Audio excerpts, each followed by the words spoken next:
أنا أحدثك على 25. المغرب لا يضاهي الجزائر في المنشآت الرياضية. غير جاهز؟ غير جاهز بالنسبة للجزائر. كيف تفضل يعني بلد يضع أمامك مشروع بناء وترميم ملاعب؟ أنت يعني قدمت بعض الصور لملاعب تنزانيا وما إلى أعطينا ذلك. صور إسحاق.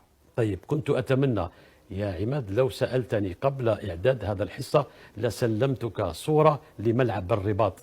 لم أكن أتوقع بأن المغرب الأقصى يمتلك ملعب كارثي مثل ما هو عليه ملعب الرباط، والذي احتضن إحدى اللقاءات وكانت على ملعب ليصلح لأي شيء إلا لبعث الأبقار، يعني لتأخذ من ذلك العشب ما تراه مفيد لبطنها.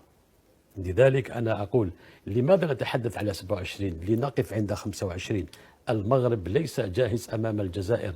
وإذا سلمنا بأن الذي يتقدم للترشح يقدم برامج على الورق ويعني صور لما سوف تكون عليه الملاعب بعد سنة أو سنتين، أقول كيف يكون هذا العمل بمكيالين؟ والبلد المجاور الذي هو الجزائر يمتلك حاليا ملاعب جاهزة مجهزة لا ينقصها إلى بعض الرتوشات على أرضيات الملاعب التي قد تأخذ من الزمن أسبوعين أو 3 لتصبح حلة يعني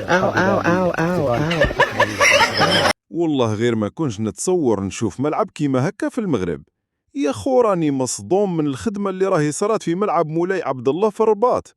راه باقي شوية برك ويكمل، خدامين عليه بواحد السرعة اللي ماشي نورمال، وكل يوم كاين جديد. تخيل معايا خويا، الملعب يساع أكثر من 70,000 متفرج، وتبنى في عامين فقط. أي والله غير عامين، وإحنا ملاعب عندنا مازال ما كملتش بعد 15 سنة خدمة. وكل مرة يوقفوا المشروع ويزيدوا يبدلوا الشركة ولا يخليوه. شفت الكراسي يا خويا، حاجة هايلة، كراسي مريحة مودرن، كلها راكبة بنظام وألوان شباب، باين باللي خدموه ناس تفهم في الميدان، ماشي عفسة معمولة غير باش يديروها وسلام. والأحسن في هذا الشيء كامل هو أنه اللي خدموا المشروع شركات مغربية 100%، بلا أجانب بلا صينيين، ولاد بلادهم خدموا بإتقان وطلعوا ملعب عالمي. هذا هو الفرق كي الخدمة تكون بنية صافية وخبرة داخلية.